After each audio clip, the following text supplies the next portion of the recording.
Então, para falar um pouco sobre a minha trajetória acadêmica, eu vou retornar ao ensino básico e ensino médio. Eu fiz o ensino básico todo em escola pública, aí no primeiro ano do ensino médio eu migrei para a escola particular.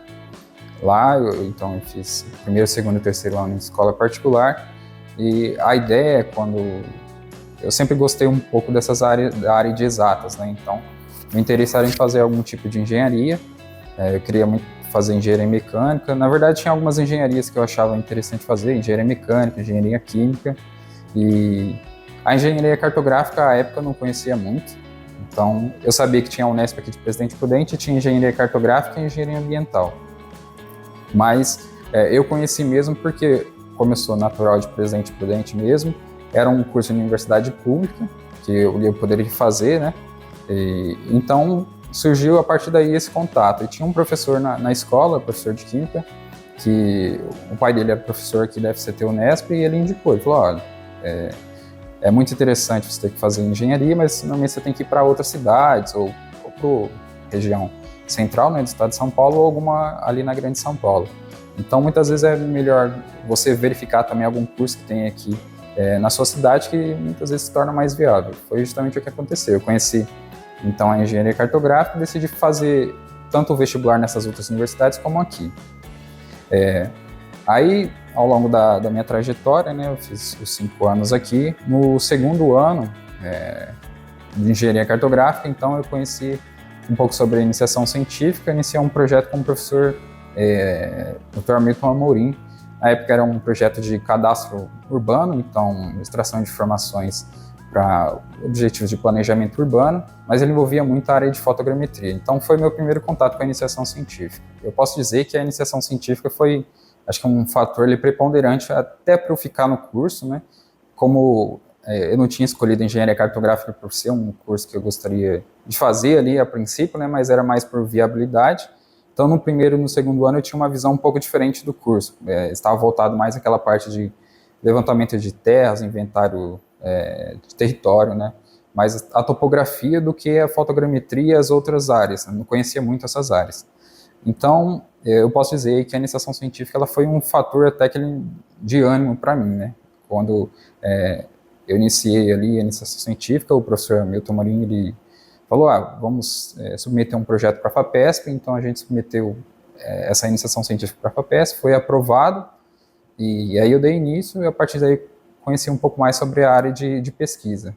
A fotogrametria sempre foi uma das áreas que eu trabalho hoje em dia, né, que principalmente foi um fator de grande atratividade para mim, que eu achava muito legal o desenvolvimento matemático da área, né, sempre, principalmente voltado à parte matemática. Então, isso fez com que no futuro, né, eu pudesse dar prosseguimento aí. Só para a gente fazer um adendo aí, você fala da fotogrametria. Para quem não tem muita noção do conceito, o que é a fotogrametria? A fotogrametria ela vai ser uma área, uma ciência, né, que ela vai atuar na extração de informações métricas a partir de imagens. Então, a gente utiliza alguns tipos de sensores, como câmeras digitais e outros tipos de sensores como o LiDAR. Então, a partir desses sensores, a gente extrai informações métricas do ambiente para gerar alguns tipos de produtos. Então, subprodutos que podem ser utilizados para extração de informações, como área, volume, identificação de objetos, né? Então, vários tipos de informações a partir desses dados. Perfeito. Bom, então você segue para o mestrado, né? Não sei, o seu orientador do mestrado já era o professor Galo? Já. Na verdade, eu comecei a trabalhar com o professor Maurício Galo na graduação. Então, eu iniciei o projeto de iniciação científica com o professor Amorim. Foi no período da Covid-19, né? Então, foi aquele período de pandemia. Infelizmente, o professor Hamilton Amorim ele veio a contrair a Covid, né? E veio a falecer. Aí, então, eu dei início com ele na iniciação científica e eu fui até meio período. Então, até o relatório parcial eu realizei com o professor Hamilton Amorim. Felizmente, depois do falecimento do professor Hamilton Amorim, teve que haver, então, a alteração do orientador. O professor Galo gentilmente me ajudou a finalizar a iniciação científica, e a partir daí eu comecei a trabalhar com o professor Galo. Na época, o professor Galo, ele ministrava algumas disciplinas para mim, então processamento digital de imagens e projeções cartográficas.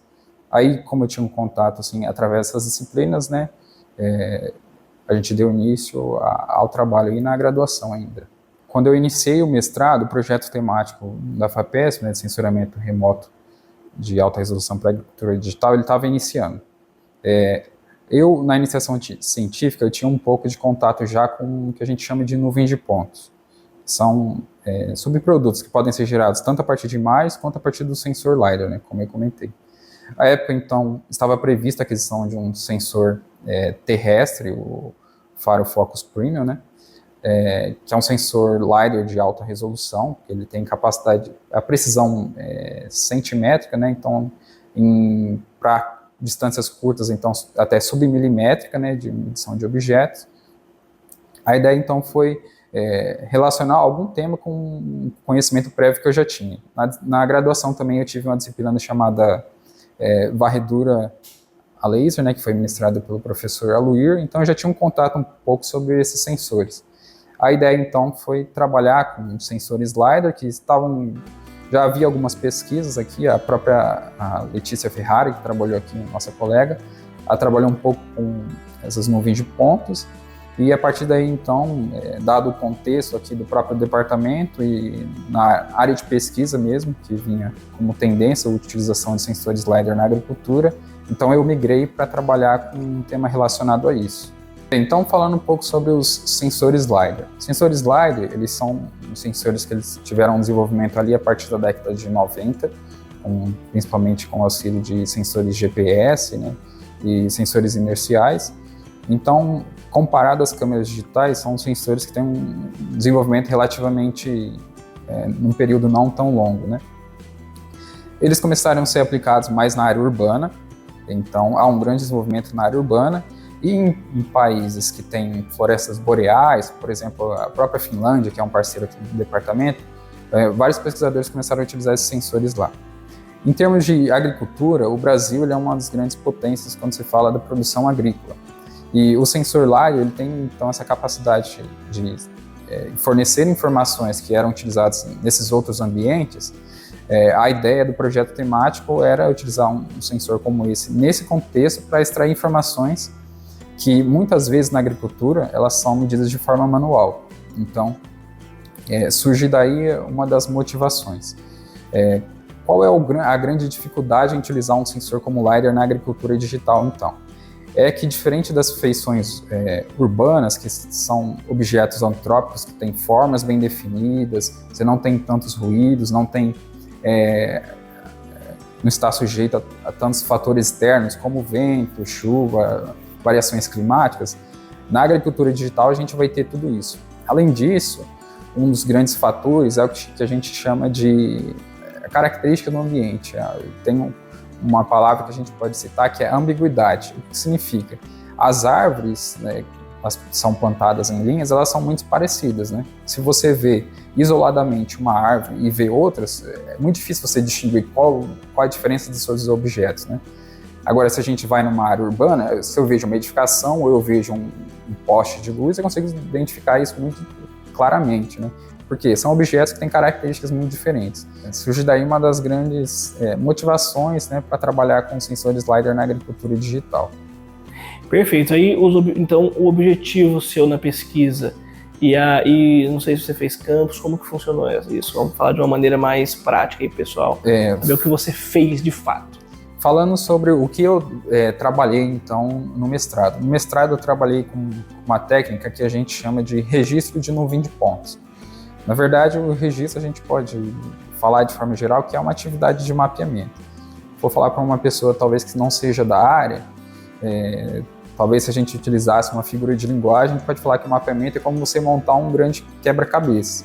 E a partir disso, uma vez que você tem esse quebra-cabeça montado, você pode, então, passar essa informação para outros tipos de sensores. Em termos de agricultura, quando eu falo, por exemplo, do mapeamento do ambiente, qual que é o interesse disso? Então, eu passo esse mapa para uma plataforma, por exemplo, um trator de uma colheitadeira automática. A partir desse mapa, que foi previamente gerado, ele consegue, então, fazer a movimentação, então, passar pelas linhas de cultivo, E se eu quero fazer a colheita, então eu posso ter algum dispositivo que faz a colheita automática desse fruto. Falando então no registro, propriamente no contexto metodológico, né? Quando eu utilizo o sensor como LiDAR, eu tenho que posicionar ele em diferentes locais desse ambiente. Se eu quero mapear uma cultura agrícola, então vamos pensar que a gente tem a parte norte e a parte sul. Então são os dois lados da fileira. Eu tenho que posicionar esse sensor tanto na parte norte quanto na parte sul. Então o que eu quero fazer? Eu quero reconstruir os dois lados da fileira e de forma que eu consiga reconstruir a árvore como um todo.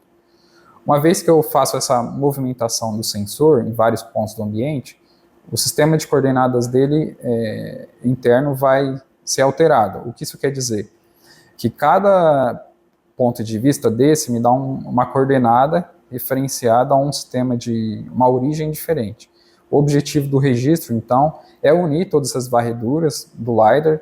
Então, como eu tinha falado na figura de linguagem, é um método que eu consiga reconstruir esse quebra-cabeça, que na verdade é o próprio ambiente, né? Então, eu quero ordenar, reconstruir, essa árvore está aqui, então a próxima árvore está do lado dela, então eu consigo fazer essa reconstrução tridimensional do ambiente. Quando eu entrei no mestrado e comecei a trabalhar junto com os pesquisadores do projeto temático, teve várias experiências que eu pude participar, né? Uma delas foi a realização de trabalhos de campo.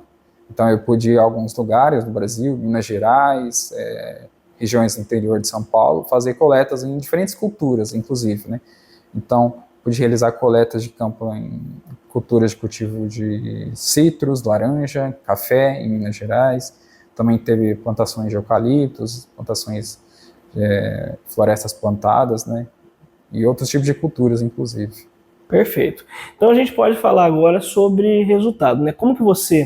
O que você, a partir dessas coletas, das metodologias e pensando nos objetivos que você tinha, né, a princípio, quais resultados que você chegou com a sua pesquisa de mestrado? Quando a gente iniciou o trabalho do registro, a ideia era trabalhar com uma abordagem automática que utilizasse as próprias feições do ambiente para realizar o registro de nuvem de pontos. Mas é um fluxo metodológico um pouco amplo, então ele tem algumas subdivisões que a gente pôde obter resultados interessantes.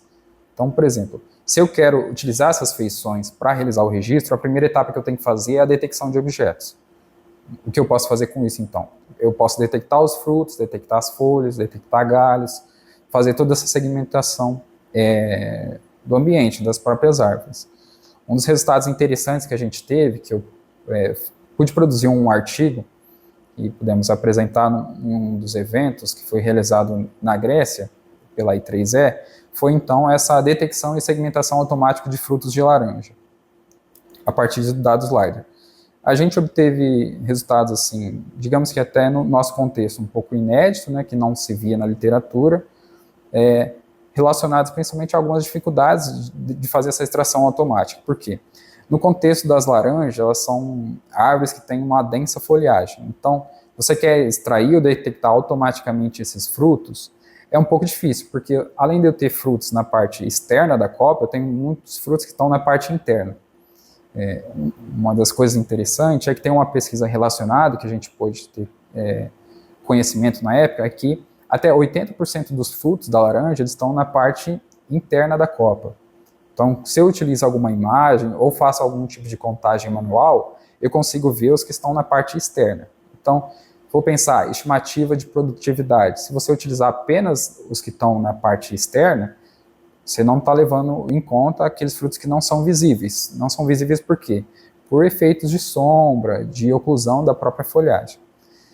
Então, utilizando os dados LiDAR, a gente conseguiu extrair tanto os frutos da parte externa da copa, quanto os frutos da parte interna da copa, né? Um resultado interessante que até certo ponto não havia sido publicado na literatura. Você tem trabalhos relacionados, mas há outros tipos de produção agrícola, né? Por exemplo, áreas da Espanha, só que aí eles não têm aquela densa folhagem que tem, então os frutos não são cobertos, praticamente não são oclusos, né? Como a gente tem aqui nos casos da agricultura brasileira. A gente fez algumas aplicações no contexto de florestas plantadas, então geramos alguns resultados do registro a partir disso, no qual a feição extraída é a própria posição das árvores. Então, utilizando a posição individual de cada uma das árvores, a gente conseguiu fazer de forma automática esse registro. Em alguns casos, quando você tem alta densidade da nuvem de pontos, ou seja, as varreduras, elas têm uma alta sobreposição e alta densidade, a precisão final desse registro ela chega a níveis submilimétricos, né? Mas mesmo quando a gente tem vistas completamente opostas, né, e baixa sobreposição entre as nuvens de pontos, a gente obteve resultados interessantes ali com uma acurácia centimétrica, precisão centimétrica, né? A gente fala da avaliação relativa aí desse registro, né? O registro, então, ele consiste em calcular transformações entre sistemas de coordenadas e obter parâmetros, né? Então a gente fala de parâmetros de rotação e translação. O que significa? Para cada local onde eu posicionei o scanner em campo, é como se fosse uma origem de um sistema de coordenadas. O que eu quero ao final é que todas essas varreduras individuais elas estejam em um mesmo sistema de coordenadas, para que os pontos de cada varredura eles se casem, né? Então a forma dos objetos elas têm que se manter contínua. Então, a partir disso, utilizando modelos matemáticos, a gente calcula 3 parâmetros de rotação e 3 parâmetros de translação, que permite, então, juntar todas essas estações em um sistema de coordenadas único. Aqui, então, nessa representação, nessa visualização gráfica, temos 2 varreduras a laser que foram realizadas por estações de escaneamento em diferentes disposições espaciais. A gente consegue visualizar 2 cores. Então aqui é uma nuvem de pontos após a realização de um processo de registro. O que essas diferentes cores representam? Então representam a origem de onde esse ponto foi mapeado. Isso quer dizer que esses pontos em vermelhos eles foram mapeados por essa estação de escaneamento, enquanto esses pontos em cinza por outra estação de escaneamento. Ao realizar um processo de registro, então, o objetivo final é que esses pontos mapeados de pontos de vista diferentes, eles estejam em um único sistema de coordenadas, o que significa que a origem e os contornos e formas dos objetos, elas têm que se manter contínuos, né? Então, não pode haver um grande distanciamento, uma diferença entre o alinhamento desses pontos, né? O registro de nuvem de pontos, então, ele vai dar origem ao que a gente chama de uma grande reconstrução 3D do espaço. Aqui a gente pode ver, então a gente tem densidades variáveis aqui, o que significa que aqui, quando eu faço o registro dessas 2 estações de escaneamento, eu consegui cobrir mais essa parte que está mais densa, né? Mas, como eu posso ver, eu tenho esse ambiente, ele se estende, né, para outras direções. O que significa, se eu tiver, então, mais estações de escaneamento aqui, eu consigo reconstruir de forma precisa todo esse espaço.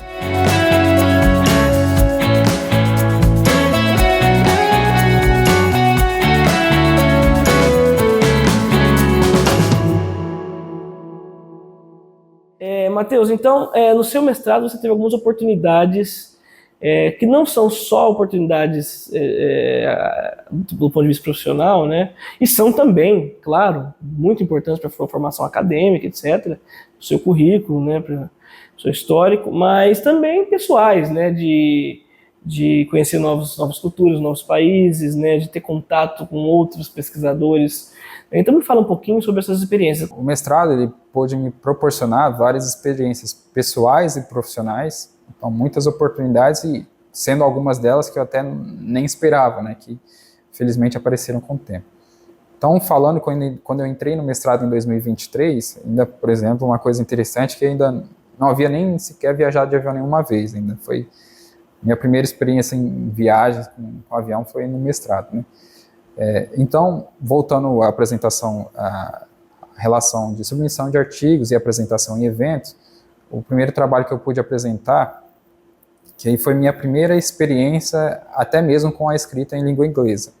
Foi um trabalho que eu submeti para apresentar no Instituto Nacional de Pesquisas Espaciais, no INPE, em São José dos Campos, que ele ali já tinha um pouco mais da utilização da língua inglesa. Então, utilização de escrita em 8, 10 páginas em inglês, que era algo que até então não havia sido realizado por mim, ainda não tinha essa experiência tão ampla.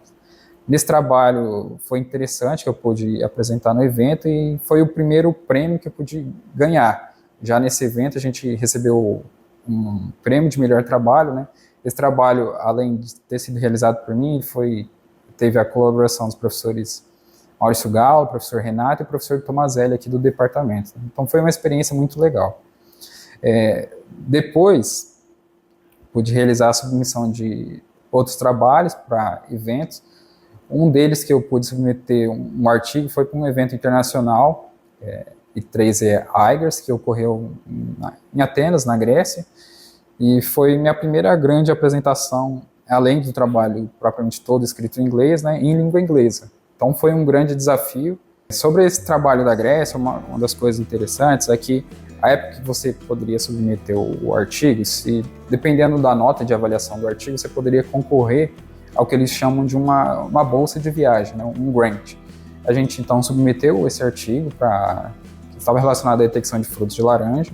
Esse artigo ele foi bem avaliado, e a partir dessa avaliação a gente conseguiu então o recebimento dessa bolsa de viagens. Então eu recebi essa bolsa de viagem, né, recebi uma carta lá do presidente da I3E, e eles cobriram todos os custos da viagem. Eu pude ficar em torno aí de 15 dias na Grécia, conhecer muitas coisas, né, uma cultura riquíssima, uma história muito bonita, né, conhecer vários monumentos históricos, Acrópole, e tantos outros estruturas, né, com o passado relacionado até mesmo a nós, né, o passado da história humana. E aí depois foi para Dubai ainda, né? Fala um pouquinho para mim. O que ocorre, né, quando a gente trabalha assim na pós-graduação em pesquisa é que para acompanhar esses grandes desenvolvimentos que ocorrem na área de ciência é necessário participar tanto da submissão de artigos para a revista, que tem aí um mérito relacionado à própria pesquisa, né, do cientista, como também a participação de eventos, para sempre se manter atualizado. Então, as várias oportunidades que a pós me propiciou foi participar de vários eventos. Eu pude participar de eventos ali em Curitiba, e um deles também foi realizado em Dubai. Foi um evento internacional, então até hoje eu participei de 2 eventos internacionais. Foi esse na Grécia e esse de Dubai, que ocorreu em 2025, agora em abril. Foi a ISPRS Geospatial Week. A experiência em Dubai foi muito enriquecedora. O desenvolvimento tecnológico deles, da sociedade como um todo, assim, é incrível. Tem coisas que você vê, às vezes, em filme, na televisão, assim, que você não acredita. E, de fato, ocorre lá, é parte da cultura, né, dos habitantes, que às vezes a gente só vê aquilo como algo imaginário, mas não é, né? Em termos de desenvolvimento tecnológico, educacional, tem diferenças, é claro, com a nossa cultura. Isso em meio a um deserto, né? Isso em meio a um deserto, né? Então as grandes construções lá, o Burj Khalifa, é assustador. Você pensa um prédio de quase 900 metros de altura, 1 quilômetro.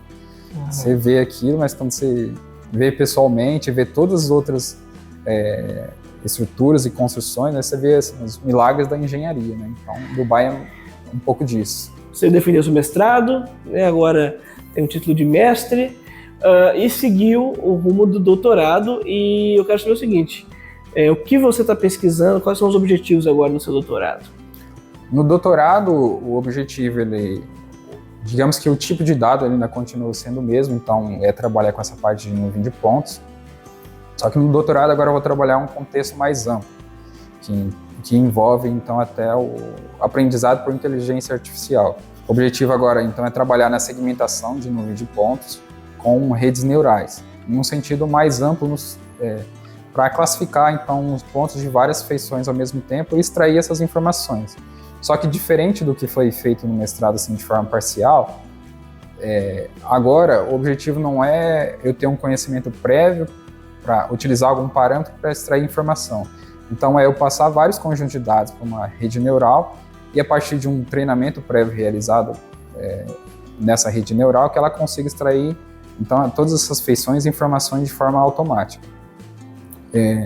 Até agora, então, felizmente, né, pude obter o financiamento nas pesquisas realizadas, então na iniciação científica pela FAPESP, no mestrado também teve cobrimento parcial da FAPESP, e agora no doutorado, felizmente, esse ano foi aprovada uma bolsa de doutorado para a FAPESP. Então, o que eu tenho agora, que vou realizar, é um projeto no sentido mais amplo, que eu submeti para a FAPESP, né, justamente para trabalhar com essa parte de redes neurais, que ela vai abranger tanto o contexto urbano, mas também ela está ligada um pouco à parte de agricultura, né? Porque se a gente for pensar na extração, segmentação individual de árvores, extração de parâmetros, né, como altura, biomassa, até estoque de carbono, são contextos similares, né?